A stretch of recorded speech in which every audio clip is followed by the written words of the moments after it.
Thank you everyone for tuning in to AkeenaTV again today. I'm going to be going over the Ebon Tower hard mode guide. Alright, rolling up to our first boss of the instance. This guy's pretty simple, straightforward, tank and spank like most. If you fought the BAMs, he's got quite a similar patch of moves. He does have a mortal wounds effect. That's that reduced healing one, so make sure to dispel that. Other than that, he's going to spawn two ads on either corner of the room by the blazers. You will see them in the video. Just run over and DPS them down. They really don't have a lot of health, and they will summon ads to the fight. It's real simple to deal with, not really a difficult mechanic. Later on, he will burrow underground and then move forward a little bit, maybe like 5 or 6 meters. It's really easy to dodge, just don't stand right on top of him. Other than that, pretty simple fight.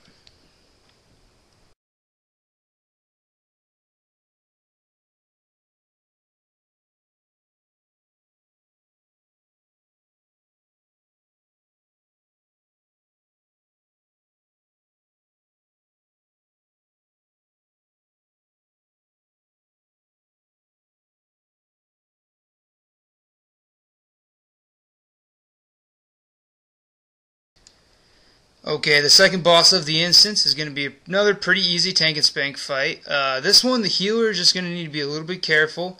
He will have a giant slam attack that he will charge up for, and he will kind of wreck the ground and leave it burning.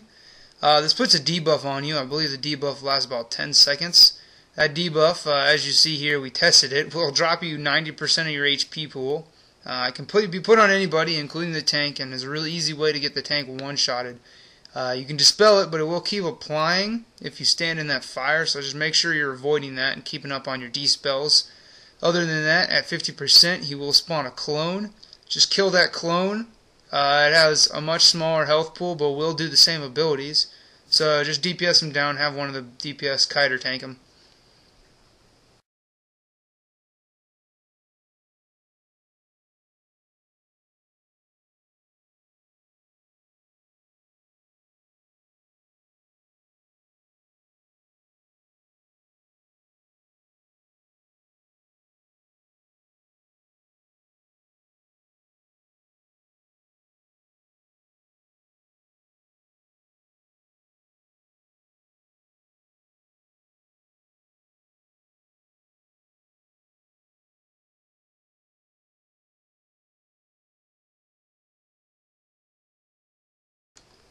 Alright, the third boss of the instance is going to be pretty easy. He's the typical rock BAM. His abilities are going to be really nothing special compared to most of the BAMs that you fought. The only one you're really going to need to worry about is the blow apart AoE. That one does a very significant amount of damage, so you're going to want to make sure you avoid that. I believe it can be blocked by the tank, but most DPS will die within one rotation, so be aware of that. He's going to spawn ads that you see running around here fairly soon as the fight starts. They're going to run around, blow up, do the AoE, and jump on people. Don't really worry about them. Try to avoid those guys. There is one ad you want to watch out for. That's one of those borer ads. The two strategies for this fight include just DPSing the boss and avoiding those random rock ads, or to DPS that borer ad, because those rock ones can't move while that borer is taking damage. So pick whichever one suits your group. It's really up to preference.